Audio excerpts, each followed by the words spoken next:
شریف صاحب کے لیے سول ایویشن اتھارٹی نے لیٹر جاری کیے ہیں کہ جی ان پہ 2 جہاز پول گرائیں گے اور تمام سرکاری آفیشلز جو ہیں وہ اس کوشش میں سرگردہ ہیں کہ نواز شریف کی آمد اور مینار پاکستان پہ پی ایم ایل این کے جلسے کو کامیاب کرنے کے لیے الرحمن الرحیم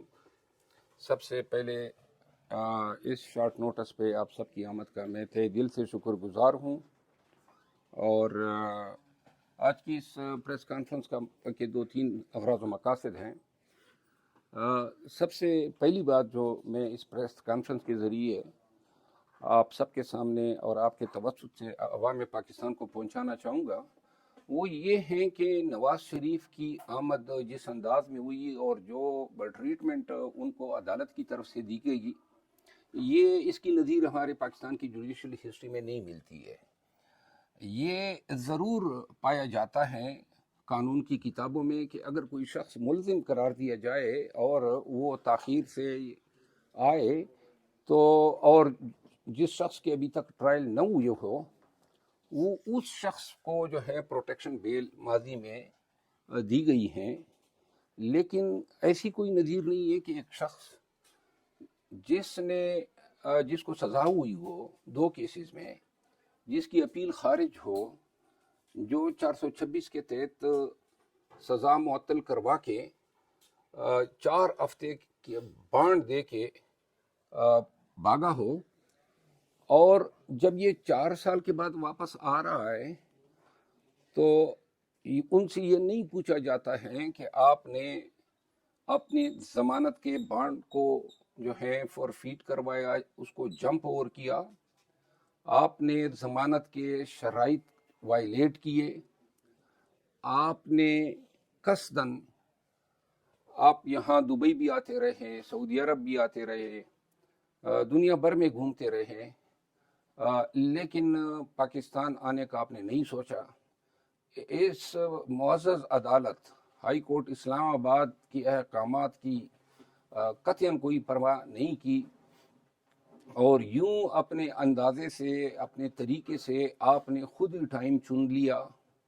اور ٹائم چننے کے بعد اب آپ کہتے ہیں کہ میں پاکستان آؤں بھی تو میں کنوکٹ یعنی مجرم ہونے کے باوجود بھی میرا شاندار استقبال ہو، اور اس شاندار استقبال کے لیے ضروری ہے کہ میں اپنے وقت پہ پاکستان میں آ کے عدالت میں پیش ہوں۔ اور یوں جو اس کی درخواست آئی تو کسی کنوکٹ کے لیے، کسی مجرم کے لیے اس طرح کی ریلیف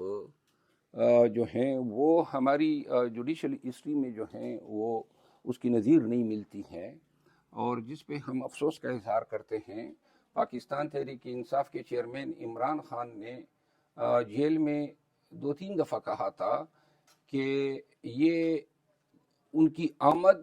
اور ان کو جو ٹریٹمنٹ عدالتوں سے ملے گی اس پہ پاکستان تحریک انصاف کو گہری نظر رکھنی چاہیے، کیونکہ انہی عدالتوں میں ہمارے مقدمات زیر سماعت ہیں،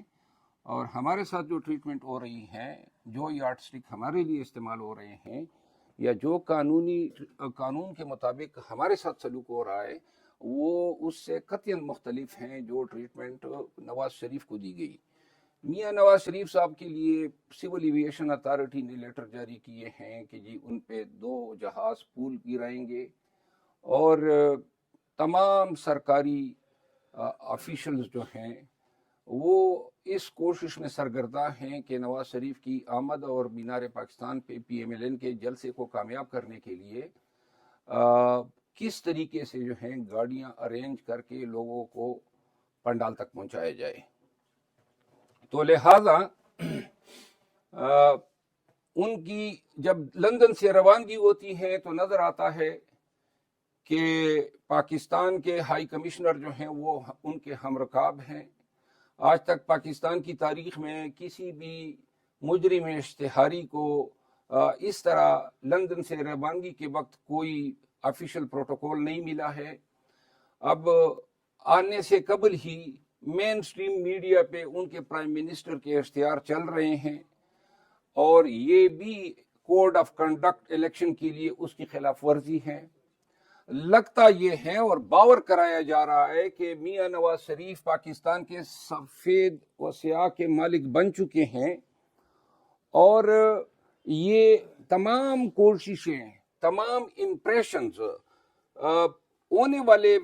الیکشن کو فیئر اور ٹرانسپیرنٹ بننے نہیں دے رہے ہیں۔ الیکشن کمیشن آف پاکستان کو بھی ان تمام چیزوں کا نوٹس لینا چاہیے، اور پاکستانی عوام کو chairman P T I Imran Khan نے یہ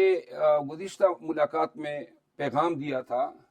کہ عوام پاکستان یہ دیکھ لیں کہ ان کا ملک جو ہے کس جانب جو ہے ہانکا جا رہا ہے۔ ایک ایسے شخص کے لیے پورا نظام جو ہے داؤ پہ لگایا گیا ہے، جو کہ ماضی میں متعدد دفعہ کنوکٹ ہوا۔ چیئرمین پی ٹی آئی جو ہیں، انہوں نے یہ کہا کہ میں نے اپنی گرفتاری سے قبل متعدد دفعہ ویڈیو پیغامات میں کہا تھا کہ یہ شرائط طے پائی گئی ہیں کہ جب میاں نواز شریف پاکستان آئیں گے تو مجھے جیل میں قید کیا جا چکا ہوگا، جب وہ آئیں گے تو ان کے کیسز کے لیے راہ ہموار ہو چکی ہوگی۔ رانا ثناء اللہ صاحب آن ریکارڈ یہ کہہ چکے ہیں کہ ان کو گارنٹیز دی گئی ہیں۔ تو لہذا عدلیہ سے، خصوصاً سپیریئر عدلیہ سے میں دست بستہ التماس کرتا ہوں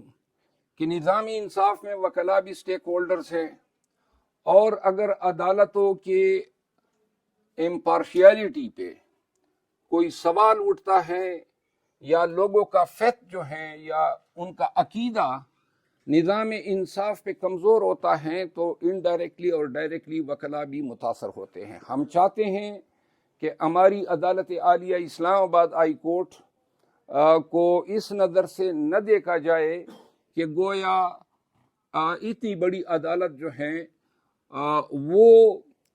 کسی شخص کو قانون سے ماوراء کوئی ٹریٹمنٹ دے رہی ہے۔ اس کے بعد جو آج کی پریس کانفرنس کا دوسرا پوائنٹ ہے وہ ہے کل سپریم کورٹ کا